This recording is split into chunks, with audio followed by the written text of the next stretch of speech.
L'AVJA présente Parole aux adhérents. Éric Massin, président de l'AVJA, s'entretient avec Pascal Berthelot, journaliste à Europe 1. Bonjour et bienvenue sur le blog AVJA. Avec aujourd'hui, vous êtes des vénards parce que vous allez assister sur ce blog AVJA au coming out d'un membre de l'AVJA, l'un des plus sympathiques membres de l'AVJA, Pascal Berthelot.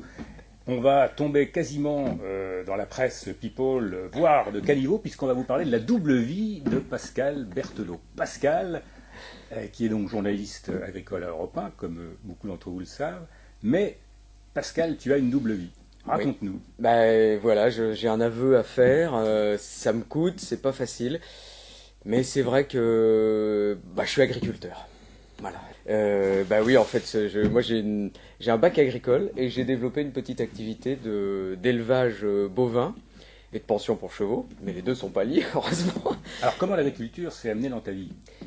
Ça a toujours été une passion.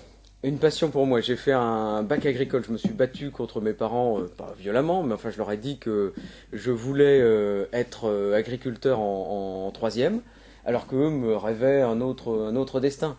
Et j'ai fait donc une école d'agriculture avec l'approbation de mes parents à Angers, à Pouillé, au Pont de Cé. Donc j'ai préparé, je me rappelle, la vache laitière et le blé tendre. Je me rappelle quasiment plus de rien, les cours de zoot et de phyto.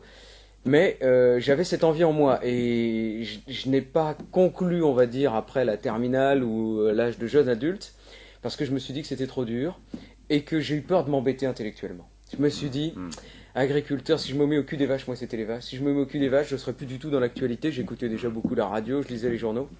Donc j'ai bifurqué, j'ai fait autre chose, fac d'histoire. Et puis je suis au journalisme maintenant. Et maintenant tu es journaliste à Paris, à Europe 1, et tu es agriculteur en même temps. Alors comment tu fais, comment ça se passe?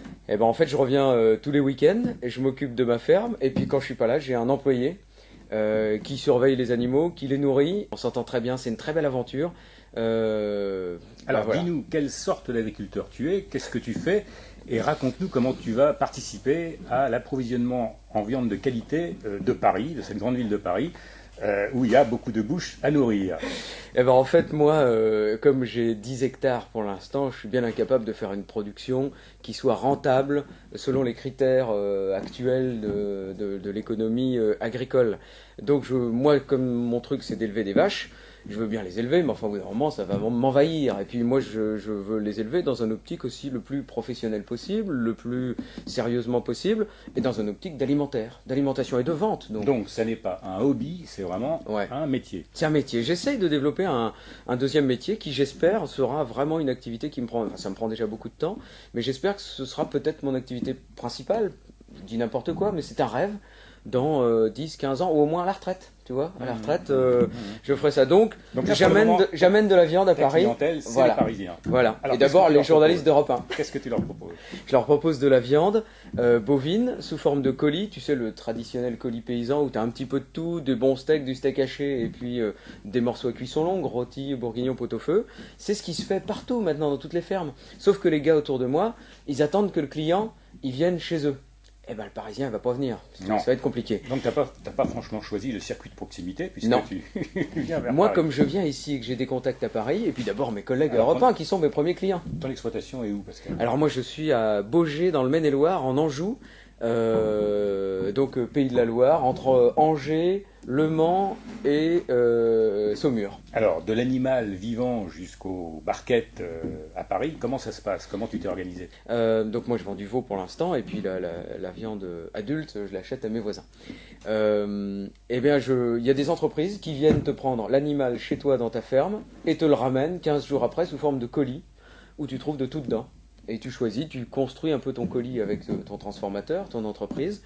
Je t'avoue que c'est un métier que je découvre totalement, qui me plaît beaucoup.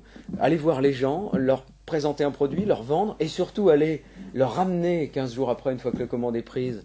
Je l'amène chez eux, parce que je me suis acheté un petit berlingot Citroën frigo. Donc je monte et je vais chez les gens en livraison pour pas de rupture de froid, et puis pour pas avoir un endroit où les gens viendraient, ce serait plus compliqué. Je préfère aller chez les gens un week-end. J'y vais, donc là le prochain tour c'est dimanche 9 juin. J'arrive chez eux et puis voilà, je leur dis bonjour, c'est moi qui vous livre la viande. Alors généralement c'est des gens que je connais, ils sont vachement contents de me voir sous une autre casquette comme ça et c'est très agréable. Alors tout ça bien sûr dans le respect des normes sanitaires, de tout ce qui va avec, c'est quand même pas si simple que ça. Et la qualité, alors pourquoi ta viande est de qualité? Alors j'espère qu'elle est de qualité. En tout cas, les premiers retours que j'ai sont comme ça. Le premier veau que j'ai fait, les retours sont très bons en termes en tout cas de qualité et de goût. Les gens sont très heureux. En tout cas, ils sont faits le plus naturellement possible. Je n'ai pas encore l'étiquette bio. J'espère qu'un jour je l'aurai, mais pour l'instant c'est un peu complexe. Je commence à peine à me lancer. Après, c'est aux gens de juger si c'est de qualité ou pas. Moi, justement, au contraire, je demande à tous mes clients de revenir vers moi et de me dire comment ils ont trouvé, si c'était bon ou pas. Et si c'est pas bon, je m'engage à leur ramener après réduit, voire gratuitement, une cagette la fois d'après. Bon, les bouchers stars de Paris donc à bien se tenir. Pascal est arrivé sur le marché parisien. Comment on fait si on veut te commander de la viande, Pascal? T'en as encore d'ailleurs? Ouais, il m'en reste là 60 ou 58 kilos. J'avais 230 kilos d'une petite limousine d'un voisin. Il m'en reste 60 là ce matin. Il me reste une semaine. Alors on fait comment? Eh ben il faut m'appeler. Je peux donner un numéro de téléphone? Vas-y. Eh bien c'est le 07 81 32 64 18. 07 81 32 64 18. Voilà, vous avez tout sur cette petite affiche. N'hésitez pas à m'appeler. Je viens chez vous avec le sourire. Ah ben voilà, c'était Pascal Berthelot, journaliste et agriculteur. Retrouvez l'actualité de l'AVJA sur avjablog.blogspot.fr.